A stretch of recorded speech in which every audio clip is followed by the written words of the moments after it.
So there's my tip. I put it on there, just taped on like that. I'll take another piece, like that, and I'm going to lay it across. Now, you almost never duct tape anything when you're building this way, wrapping. It's a very bad technique, except if you want to secure something. And that's exactly what I'm doing right now. I'm securing the tip. I really want to make sure this tip doesn't come off. So what I'm doing is I am wrapping, but I'm not pressing too hard. I'm not really cranking the tape, or else I'd crush this foam, the blue foam, and that would be problematic. Although it's much less of a problem with these new sword designs, because this open cell foam, this closed cell foam, is so much more resilient and stronger. It doesn't really care if you tape it down too much. So now my tip is intact. There we go. Okay, so now this next step is sort of bizarre.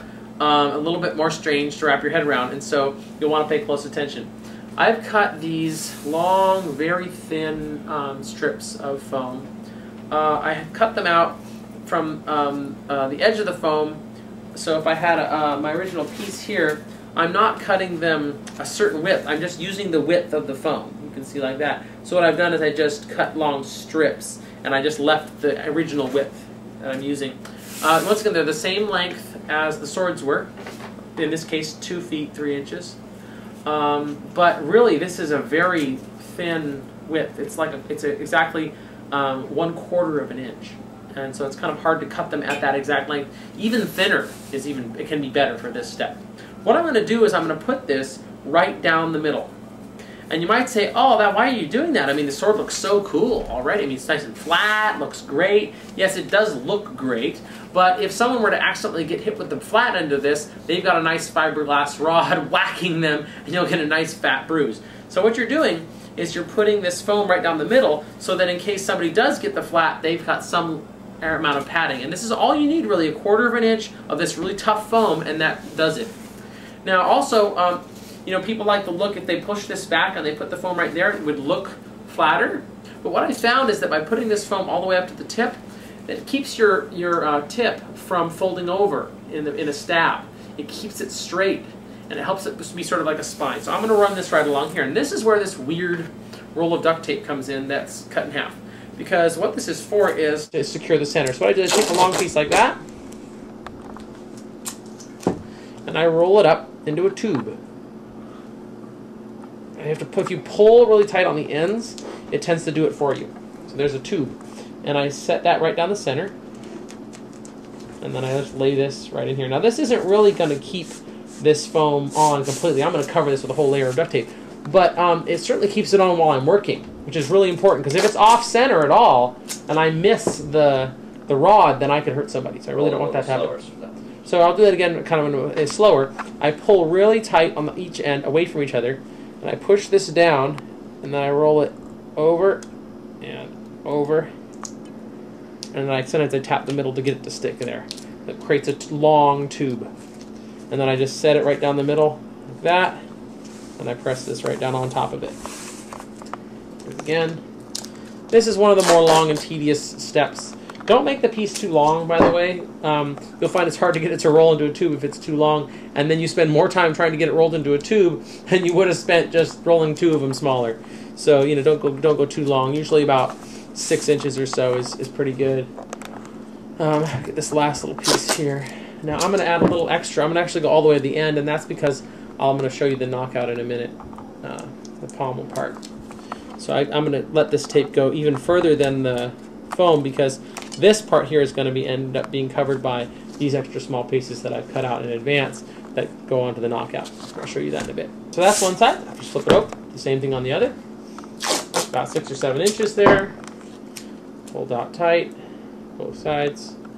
You just pull it really tight like that, and press the middle, and you go. Now I've got after I practiced making these swords, you can get quite fast at them.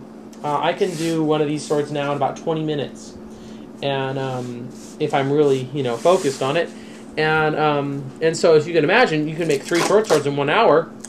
You can create quite a few. In fact, I have.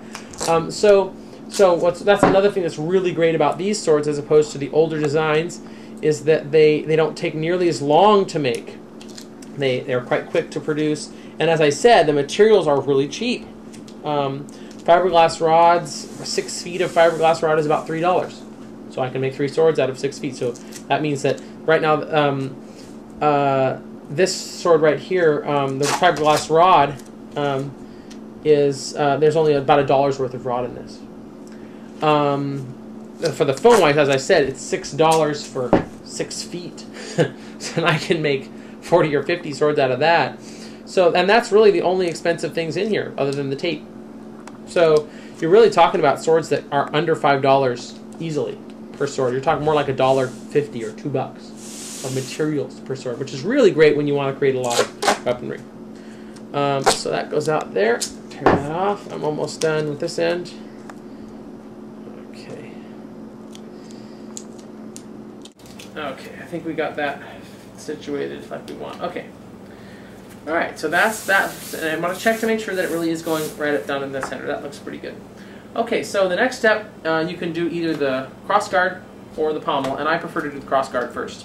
So once again, do this. This technique is really important. The rolling up the tape and taping it to itself to create a rolled tube. The tubes are important because they kind of take the place of glue.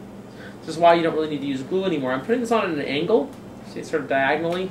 But the reason why is that then you cover more. You cover more of this. I'm going to set this up right along there, and you can kind of move it if you don't think it's quite centered. You can measure it if you really want to, but I've done so many of these that I really just sort of eyeball it. Yeah, putting the flat side up, you don't have to do that. You could have made your sword with the flat side down, which would give it a different look. Something more like that if you want. But I find that the flat side down is interesting, but on the whole, flat side up looks a bit more efficient and to me. So that's how I make my swords. You can do yours. You're also welcome to create any of your own sort of crossguards out of other foam. You can create some crossguards that curve up, really long crossguards that go all the way down and become sort of bell guards. There's an unlimited amount of guards you could create, but this is just very efficient. It saves you a lot of time by using the cutouts for this. So I'll do the other side too. Looped it over. Now this is a big difference in the way we make swords now with this closed cell design, is that they're not modular.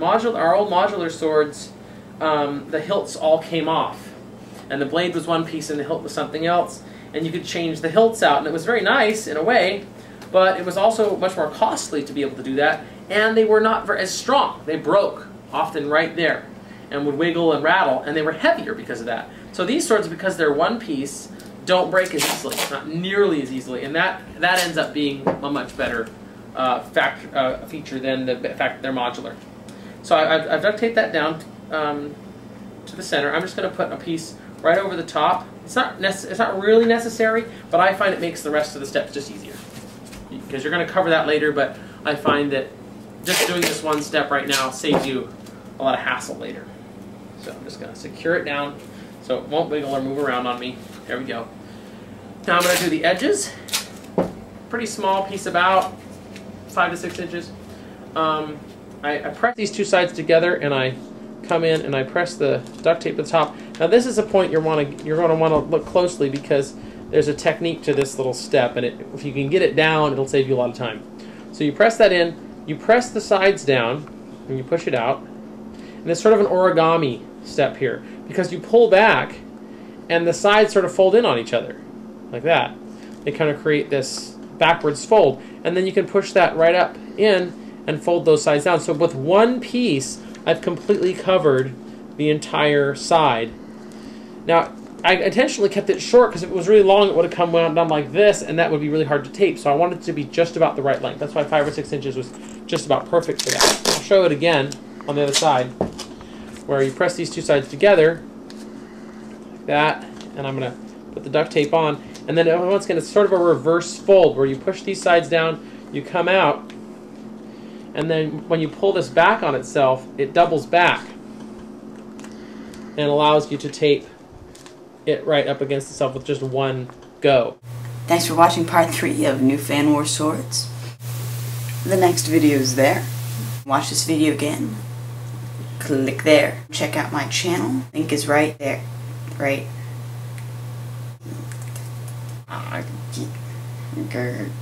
Shut up.